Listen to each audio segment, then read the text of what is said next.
Y hoy, de la mano de ayuda a la Iglesia necesitada, les traemos a Ted Blake, que es director de la ONG Puertas Abiertas, Open Doors, en España, y que acaba de presentar, como cada año, la lista de persecución mundial, es decir, los 50 países en los que es más difícil, más peligroso ser cristiano.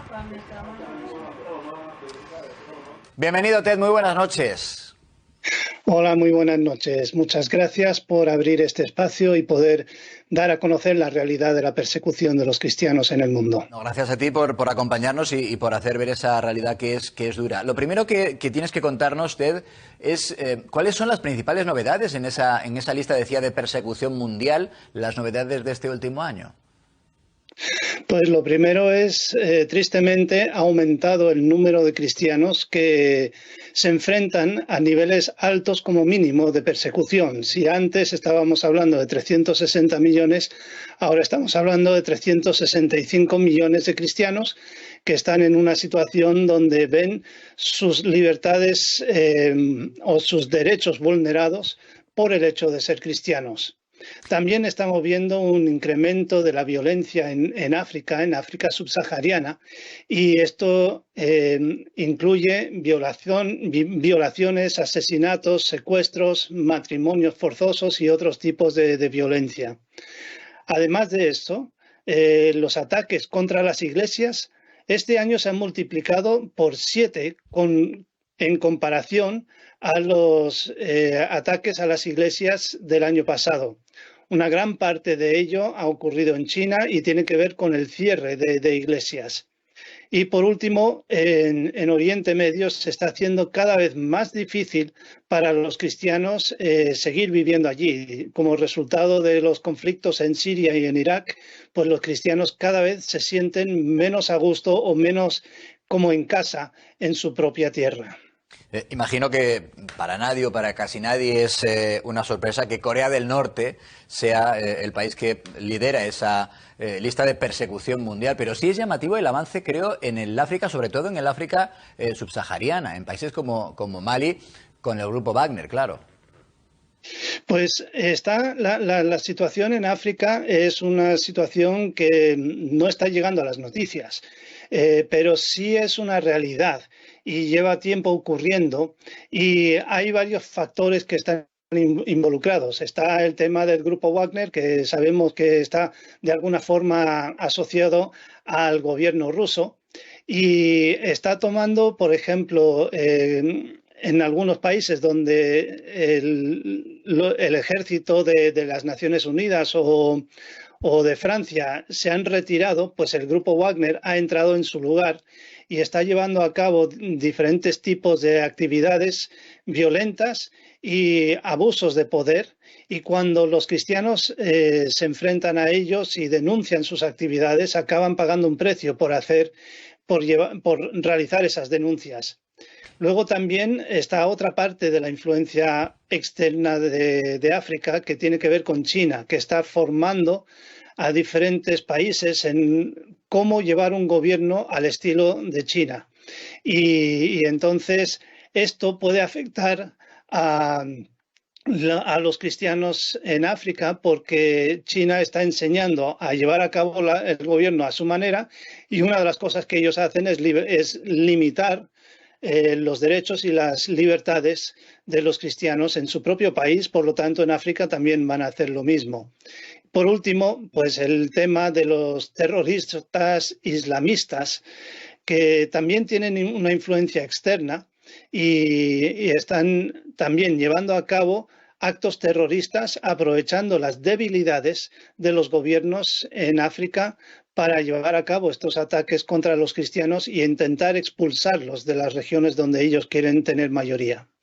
Eso, Ted, en África decimos, pero si nos fijamos en América Latina, en Nicaragua, por ejemplo, no hay precisamente buenas noticias. Nicaragua es un país donde el gobierno fue elegido libremente y democráticamente inicialmente, pero cada vez se está pareciendo más a una dictadura.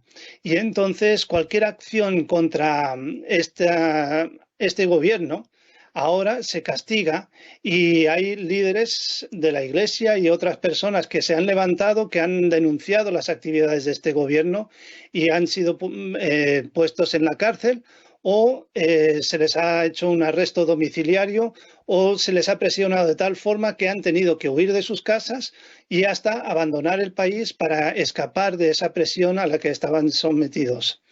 Y la Iglesia cristiana, en este caso, pues se ha considerado como un agente desestabilizador para el país. Y esta es la razón por la que se le considera un lugar o un agente en contra del gobierno, y por eso se le persigue.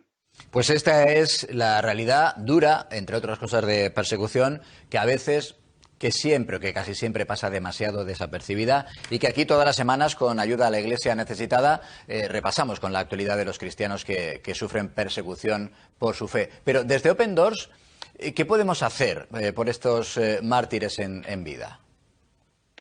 Pues esta es una de las preguntas clave para lo que es la acción a favor de los cristianos que sufren persecución.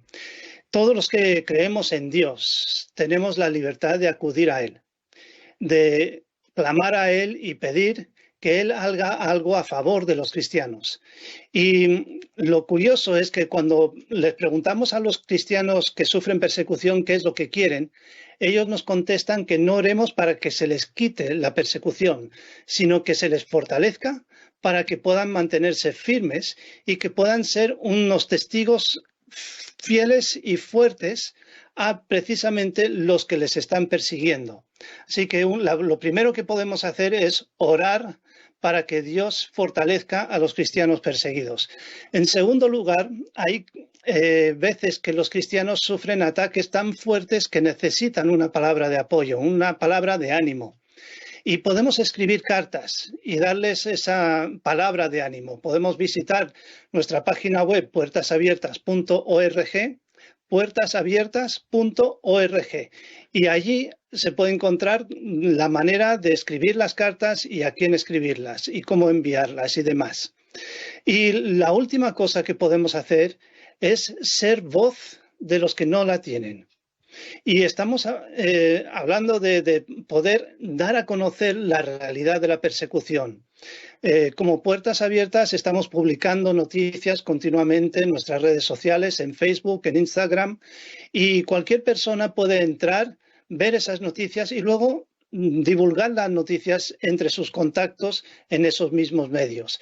Y de esa forma también ayudan a que la voz se corra a favor de los cristianos perseguidos.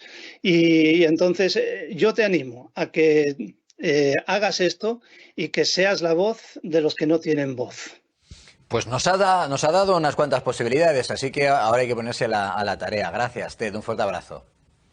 Pues igualmente, muchas gracias. Y seguiremos, por supuesto, teniendo muy presentes a todos ellos, a todos los cristianos perseguidos. Seguiremos haciéndolo, por supuesto, de la mano de ayuda a la Iglesia necesitada.